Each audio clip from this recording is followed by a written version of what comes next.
Hi,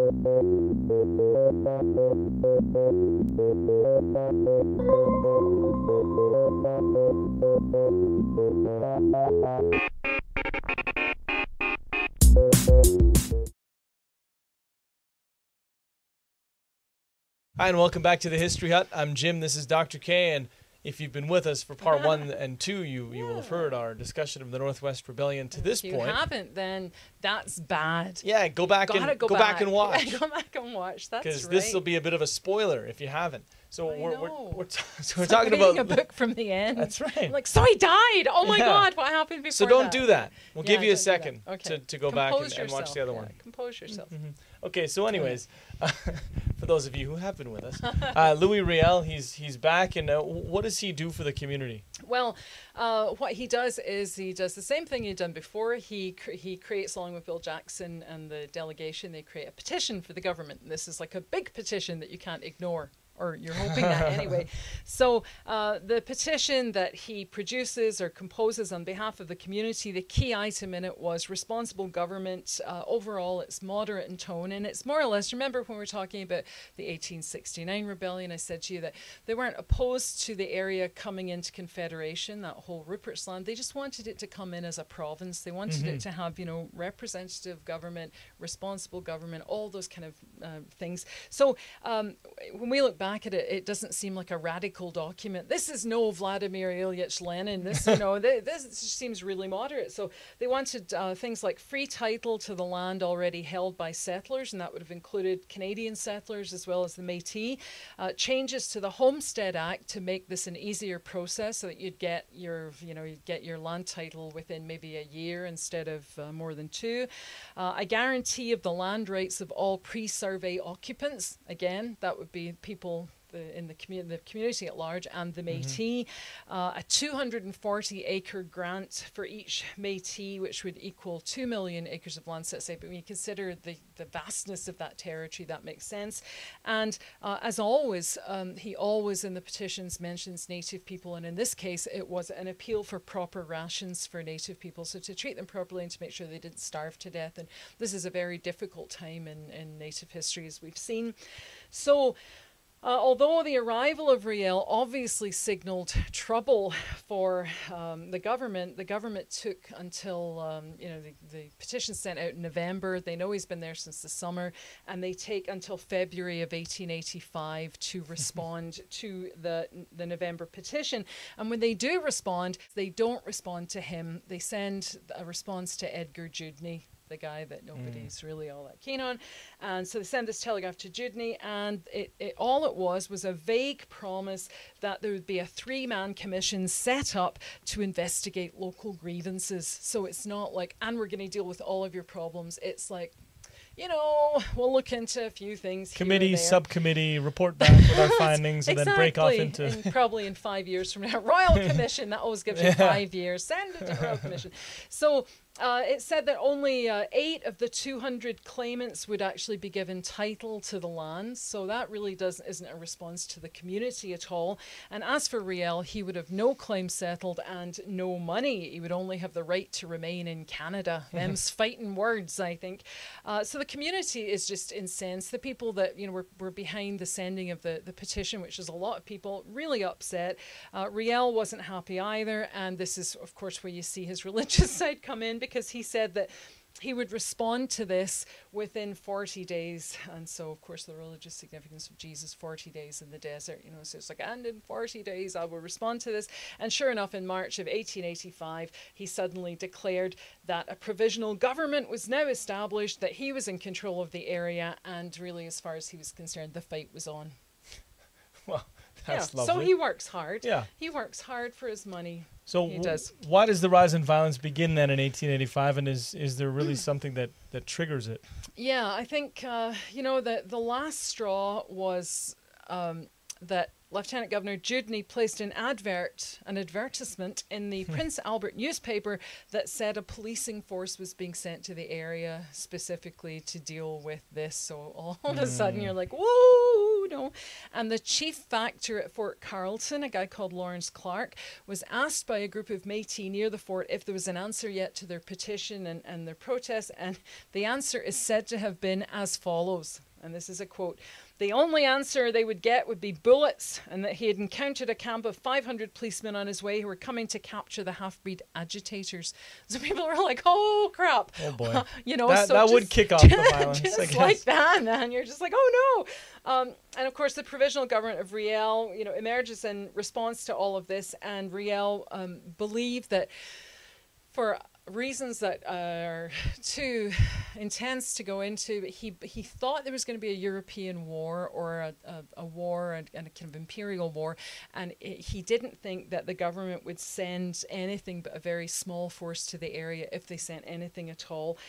So there's actually trouble in North Africa, and there are some Canadians off in, I think, the Sudan in 1885. But he really didn't think that there would be much of an armed response, so he gets that wrong. Macdonald is wrong as well, because Macdonald seemed to think that as soon as, you know, all this stuff became apparent, that the Canadian government was going to stand up to them, that Riel would just panic and take off across the border. He'd be in Montana, wouldn't be a trouble to anybody at all, and then the government could make a few pleasing gestures towards the Métis, maybe settle all 8 claims, or 10 claims, or maybe even 11, and they'd be happy, and he'd get his railway, because that would, you know, that would be used to show that you could actually get troops to the area if you needed them. And so the railway would then play a key role in ending any kind of unrest. But I think he was really hoping that Riel would just scamper across the border, and of course Riel was hoping that Macdonald wouldn't send anybody. So a lot of you know, kind of faulty reasoning, I suppose. The Americans worried about an all-out Indian war, because of course they're having trouble in their west as well, and they offered Macdonald some cavalry. They're like, "Would you like some American cavalry? And you know, we can transport any volunteer force that you want to send out there." And the Prime Minister said, "Well, we'll take any equipment that you want to give us, but all of our troops, our volunteer force that we're going to raise, they'll all go by the Canadian Railway," which is wonderful. And about 3,000 troops arrived within about 2 weeks, despite the fact that there were gaps in the railway, that they had to actually walk for extensive distances. They hadn't actually kind of fully finished. They'd like finish this bit, and then it'd be a bit, and they'd finish this bit and a bit, and finish this bit. So it's kind of funny, because all that had to be filled in for the way home, so you could get all the guys home again. Yeah, the railway perhaps not quite as finished as everybody thought it was, but that's really what kicks off the violence, I think. And Riel thinks that, of course, he can just do again what he'd done before, and that they won't be able to get anybody out there. And you know, I mean, I'm sure everybody knows that the Canadian government don't want the Americans to catch wind of this, or to say, "Oh, we'll just go up and we'll stay. We'll just manifest destiny." You know, everybody's panicking about that. So Riel was unsuccessful, but then why was that? It's not a success this time for a couple of reasons. One of them is that this time he had lost the support of the Roman Catholic Church. So he had lost the support of the Catholic Church. He claimed, of course, to have established a new church member, you know, sees himself as a prophet, wants to put somebody else in as the Pope. So it's completely fair to say that the local priests, you know, the lower part of the people that dealt with ordinary people, they supported him, and they're very supportive during his trial as well. But when it comes to the church hierarchy and the church hierarchy down east, they're not supportive at all, because so he's kind of lost that. Whereas you'll remember in 1869, it was the church that seemed to have pushed him forward into the leadership role, but this time, not such a good Catholic this time. No. Although he goes back to the church before his death. There's all the most important thing, I suppose, is that there's already a legitimate government in the area this time. Remember, last time the Provisional Government was because the guy jumps over the border and goes, "This is Canadian land," and then runs back again. And so it was okay to set up a Provisional Government because the real government wasn't there. But this time there's a council and a lieutenant governor, so his Provisional Government isn't legal this time. Didn't stop people from supporting him, though. The third thing is that, of course, there had been no Northwest Mounted Police. Remember the first time? And this time they did exist, and there are close to about 500 of them in the district. So there is a policing force this time. And I think probably the last thing is that there is a railway coming through that area, and there hadn't been last time. Remember, it was a case of, you know, oh, if we want to get troops there, we're going to have to go into the States along, up the way we had gone to declare it part of Canada, you know, through St. Paul and then up. So the railway, a railway running right through the place, and Cornelius Van Horn, who we've spoken about before, promised Macdonald that he could have troops there in 11 days. And in fact, they make it within about, 2 weeks, so it's not bad. So despite the fact that all of the odds that were in his favour the last time are not there anymore, there's a lot of support for Riel, the man, and also a lot of support for what he's actually trying to do.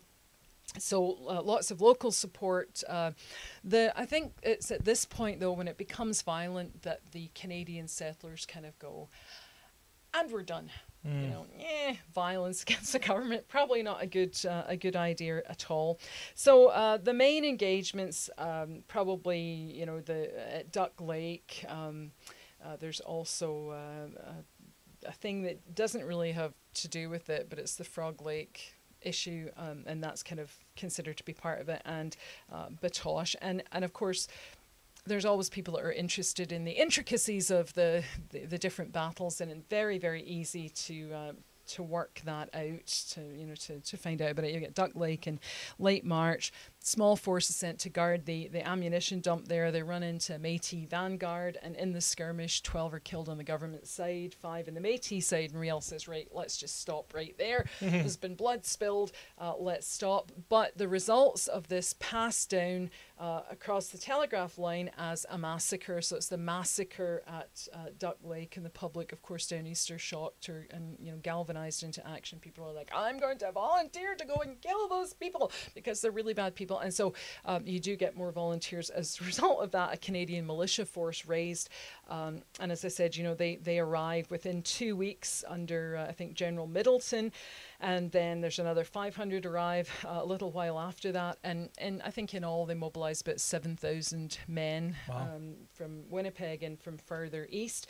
And the Hudson Bay Company had to provide supplies, including 2 Gatling guns, and if you know anything about guns, those are the ones that are quick firing. It's like 10 shots a second or something. So you just used successfully against the Zulu by the British as well. So Gatling guns. There's about 3,000 volunteers from Winnipeg area, and they formed a troop of mounted scouts, and not volunteers from Quebec, conspicuous by their absence, because a lot of support for the Métis still inside Quebec. There's the other conflict I mentioned, Frog Lake, dealt with kind of separately. It doesn't really have much to do. I mean, there is a terrible thing that goes on there, but it doesn't actually have to do with the Métis rising. There's battles at Fish Creek and Cutknife Hills, so in kind of the Saskatchewan area.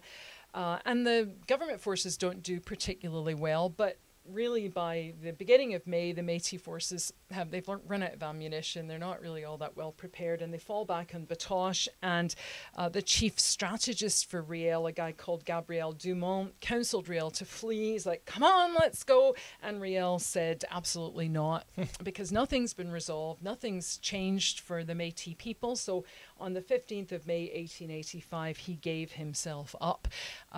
So he hands himself in, and around the same, a wee bit later, Big Bear and Poundmaker also hand themselves into the authorities as well. They're in custody by the early days of July. For Poundmaker was involved in the battle that should never have been, but the thing is that by the middle of May, it's all over. Riel wants to stay in Canada and explain to everybody. He's hoping for a big trial, maybe a trial in Ottawa, or maybe somebody would go to the JCPC, a big trial to explain why he took up arms, why the people took up arms against the government because of all this negligence. So he's hoping for that. So, he wants to be seen. By this time, some people are saying, well, I think he's a bit touched, a bit funny. But he wants to, and demands really, to be seen as a perfectly sane person who had a perfectly sane cause, and the cause has gone nowhere. So he wants to stay in the country to make a state's case, I suppose, in another sort of way. So the rebellion, when the rebellion's over, then the government wants it wrapped up quickly, so the train line's completed for the way home, as I said, and all the campaign veterans received a quarter section in the west if they wanted to settle there, you know, hoping that then you'd have like the usual, the older European tradition of farmer in peacetime, warrior in wartime, right. you know, kind of put down your hoe and pick up your gun. Maybe not hoe, just put down your spade and pick up your rake. gun, or so your rake and pick up your gun. Gabriel Dumont fled south. He eventually joins Annie Oakley's Wild West show, and I was saying to some students of mine that he toured through Europe and the UK, and he was actually in my hometown of Glasgow in the Wild West show, so pretty cool stuff. And then he comes back to Batoche later on. And Macdonald, he's really happy because he's shown that the railway was an asset. You could get troops out there to put down a rebellion. And he'd also shown that Canada was more than capable of controlling the West. It wasn't unmanageable and didn't need American help or anything. So for Macdonald, it's a good result.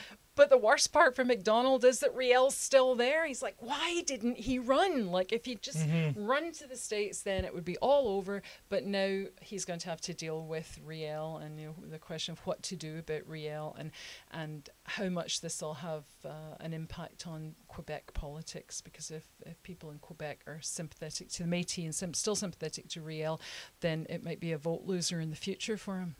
And it all comes down to votes. Yeah, in politics. It's all vote. It's not about what's vote. right or wrong. No, it's about what will get not. people to vote for you. Yeah, it's not morals, it's votes. That's true.